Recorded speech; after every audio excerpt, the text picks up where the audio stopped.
ये शराय दस्तूर के ऊपर इतनी बड़ी इमारत जिस तरीके से बनी पूरी दुनिया जानती है, वहाँ सियासतदानों ने, ब्यूरोक्रेट्स ने वहाँ से अपार्टमेंट लिए, फिर उस बिल्डिंग को गैर कानूनी करार दिया गया, फिर कहा गया जनाब इसकी लीज कैंसिल कर रहे हैं, फिर स्टे ऑर्डर आ गया, फिर जिस तरीके से कल रात इसको खाली करवाने की कोशिश की गई उस पर कई सवालात उठते हैं और साथ ही कमेटी भी बना दी गई। झोंपड़ियाँ आप गिराते हैं, कच्चे मकानात आप गिराते हैं, ना कमेटी बनती है, ऐसी बड़ी इमारतों के लिए आप कमेटी भी बना देते हैं।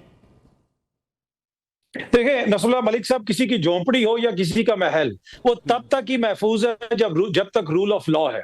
जब मंशा से, मर्जी से जो कुछ मर्जी आप करना शुरू हो जाए तो फिर कोई भी महफूज नहीं रहता। इसी इस्लामाबाद के आगे पीछे जो कदीमी आबादियां हैं, काफी दिनों से, काफी हफ्तों से जिस तरीके से वहां पे लोगों के घर मिसमार किए जा रहे हैं, कोई 70 साल से बैठा है, कोई 60 साल से बैठा है, वो भी हमने देखा। अब ये जो वन कॉन्स्टिट्यूशन एवेन्यू है, इसमें बहुत सारे कानूनी मसाइल हो सकते हैं, लेकिन जब ये इमारत खड़ी हो रही थी उस वक्त सीडीए का चेयरमैन कौन था, वो अफसरान कौन थे, वो किधर हैं? कोई उनसे पूछेगा कि घर बिक भी गए, फ्लैट्स बिक भी गए, लोगों के करोड़ों अरबों रुपए उसमें लग गए, और अब ये आके कह रहे हैं कि जनाब वो तो लीज ही हम कैंसिल कर रहे हैं। उससे पहले सुप्रीम कोर्ट इसको रेगुलराइज कर चुकी है, एक तरह से उसको लीगल करार दे चुकी है। तो इस तरह के ये जो वाकयात होते हैं, एक तो आपको टोटल डिसरिगार्ड नजर आता है आवाम के लिए कि कोई वो नहीं है, कि लगता है ऐसे है कि ये कोई ऐसे तो खुदा ना खास्ता कोई बैरून मुल्क की हुकूमत दूसरे ममालिक के शहरियों के साथ नहीं करती जिस तरीके से कल रात को किया गया। और फिर देखें, इसमें नसरुल्लाह मलिक साहब, मैं एक चीज ऐड करूंगा कि कुछ वाकयात ऐसे होते हैं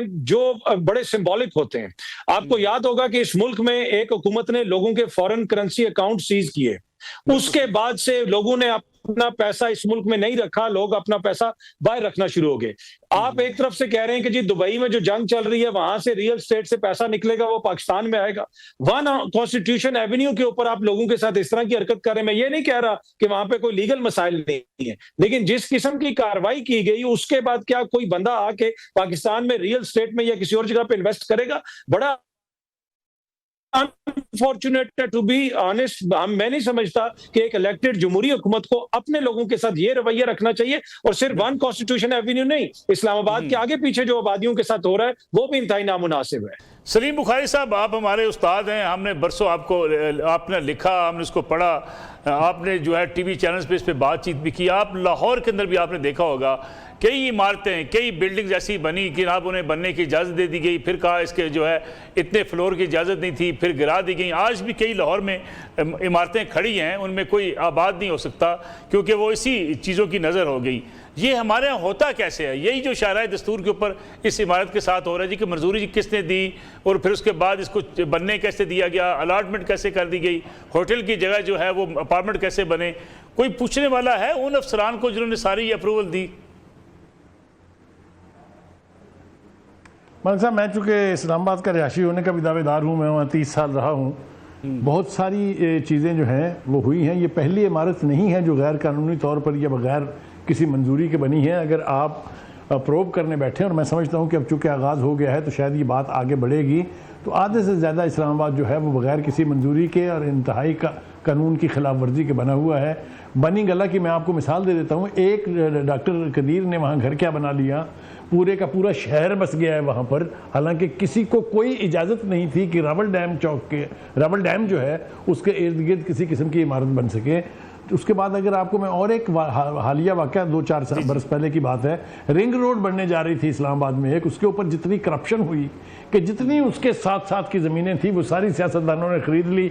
मैं नाम लेने बैठूंगा तो इसमें कुछ पर्दा नशीनों के भी नाम आएंगे। तो ये आगाज़ जो है अगर तो संजीदगी से किया गया है कि अगर एक बड़ी इमारत गलत बनी है तो फिर ये बात यहाँ रुकनी नहीं चाहिए, बल्कि इसका मुकम्मल प्रूव होकर सारी ही गैर यानी मंजूर शुदा इमारतें जो हैं वो गिरनी चाहिए। ऐसा होने जा रहा है कि नहीं होने जा रहा है? पिछली दफ़ा सुप्रीम कोर्ट आड़े आ गई थी, यानी उन्होंने इस बिल्डिंग को जो है इसकी मौजूदा शक्ल में मंजूर कर दिया था। अब इब्तिदा हो गई है, देखते हैं मलिक साहब ये बात कहाँ तक जाएगी। लेकिन जैसा आपने हवाला दिया, इसी तरह लाहौर में भी हमारे यहाँ जिस किस्म की सोसाइटीज़ जिस तरह से बनी हैं, जिसकी मंजूरी है, किसकी मंजूरी नहीं है, ये आपके सामने है।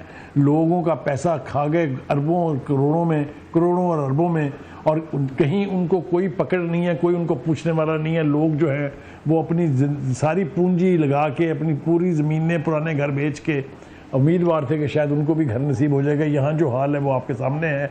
लेकिन मैं आपको ईमानदारी से बताऊँ कि जिस बरकरफ्तारी से इस्लामाबाद फैला है, जी, जी। यानी आप उसको अब वो एक तरफ वो वहाँ तक जा रहा है, दूसरी तरफ वो कहीं से कहीं पहुंच गया है, चक्री तक आ गया है। तो ये जो इतना बड़ा फैलाव है, क्या ये सारा लीगल है? ये बहुत बड़ा सवालिया निशान है मलिक साहब जी।